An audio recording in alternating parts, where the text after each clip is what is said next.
At this point, you've made your academic plan, so you know what classes it is that you want to take for your future.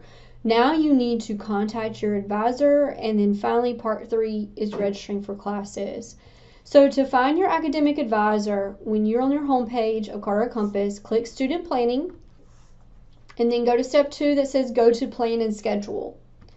You're going to see all those tabs at the top. We talked about the timeline tab in the previous video. Now we have the advising tab here. When you click advising, the name of your advisor is going to appear underneath my advisor. Now you may have multiple advisors, so if you're enrolled in multiple programs of study, you may have more than one, or if you're in Trio may be listed as an advisor as well. To email your advisor, you can either click on their name from this screen, or my suggestion is just open up your email and type their name when you're composing a new message, and their email should appear. I would not use this notes feature here, because unless your advisor is logging into Carteret Compass and searching you by name, they're not going to see any of the notes that you have written. So make sure that you email them through your Microsoft email account.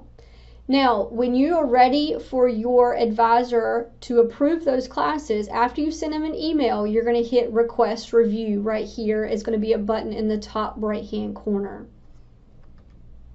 Now, once your advisor has approved your classes, you're ready to go in, choose those sections, and actually register. Again, everything leading up to this point is just the planning piece of it.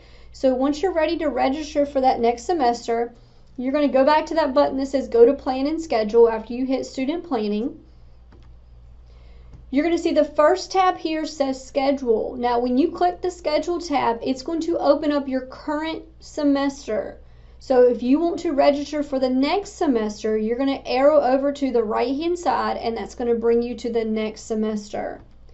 You should already see the courses that you have planned here. So if you've already planned for next semester, at this point, you're just hitting View Other Sections, and that drop down is going to give you every section of that class that's being offered. Now you notice this class at the top, if it says no sections available, that means you have chosen that class for the wrong semester, and you need to move it on your timeline to a future semester. Again, once you hit that drop down that says View Other Sections, you get to choose which section works for you. You're going to have seated options for most classes, and you're going to have online options for most classes. Make sure you pay attention to what dates they're being offered. There are some classes that start at the very beginning of the semester and are 16 weeks long. There are other classes that are 12 weeks or 14 weeks or 8 weeks, so make sure you're actually reading the description of the section that you're choosing. I do want to mention that on that screen you can, so if I go back one, you can X out of these classes too, so if you want to completely take it off for that semester, or if you choose a section and it's added to your calendar right here on the right hand side, let's say you decide to do a different section, you can just X out of it and choose something different. So again, once you add that section here, that's going to bring you to this screen. As long as your instructor has approved of those classes for you to take, you're going to have this button up here at the top right that says Register Now. Once you hit Register Now, your courses are going to turn from yellow to green. Green means that you are holding a seat in that class. You are now registered. If your courses are still appearing as yellow, that course is just planned. You are not holding a seat in the class. So that's how you can just reassure yourself, okay, am I actually in this class? As long as they are appearing on your calendar as being green, you are officially registered. Now, what happens if you change your mind? That is completely fine to change your mind about your schedule. You can change classes on your own in Carteret Compass up until the day that classes start. Now keep in mind, if you decide to completely change courses, so if you go from like, I don't know, Soc 210 to Psych 150, your advisor now has to approve Psych 150. If you just, however, change times of the classes, so maybe instead of 9:30, you want to take it at 11, your advisor doesn't have to approve that. You can go in and make that adjustment yourself. Now, within the first week of classes, usually within the first 3 or 4 days that classes have started, your advisor can do drop add. You can't do it on your own in Carteret Compass, but you can reach out to your advisor and they can drop and add classes for you.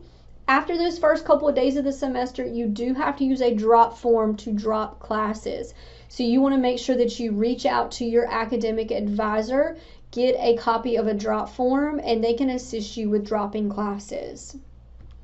Just some general tips for scheduling classes for your next semester. Challenge yourself, but be realistic. During a fall or spring semester, full-time is considered 12 credit hours. 12 credit hours, 15 credit hours, typically average for a full-time student. Granted, you certainly can be part-time here, so if you need to take less than 12, you can. Any more than 15 credit hours, you have a very challenging semester. So just be careful. During the summer, 1 to 2 classes is typical. Keep in mind your summer semester is 8 weeks, so you're taking a 16-week class and cramming it into an 8-week format. So you don't want to do 12 credit hours in the summer. That's just not feasible. So 1 or 2 is plenty. Be aware of your learning styles and habits. So if you sign up for an 8 a.m. class, are you a morning person? Are you going to get there on time? If you have a 1 day a week night class, are you going to be motivated enough to get there? Just know how you are, know your learning styles and your habits. Make a balance between core courses and elective courses. All of our degree programs have electives. I would mix those in with your core courses so you're not just taking 1 semester of core and 1 semester of electives. You want to have a balance of both. Make sure you make time for your extracurricular commitments. If you know you're working certain days of the week, make sure that you're picking classes on the opposite days, or if you need to take online, for example, just make sure you're making your outside commitments and your school, make sure you're making those balance with each other. You can certainly reach out to the instructor beforehand and ask for a copy of the syllabus, or just ask that instructor a little bit more about what the work is going to be like or what the expectations in the course is going to be like, especially if you have a heavy semester. You want to prioritize your classes based upon how many sections are available. So what I mean by that, let's say you're registering, for example, math and psychology. Math has only 2 or 3 sections available for their particular classes, whereas psychology usually has upward of 10 to 12 sections available. Well, then schedule your math first and then schedule your psychology around it. So always schedule your classes with less offerings first, and then you can find other classes to fit in around that time. When in doubt, reach out to your advisor. They are here to help you. They're helping you make this schedule, make this plan, and helping you be successful.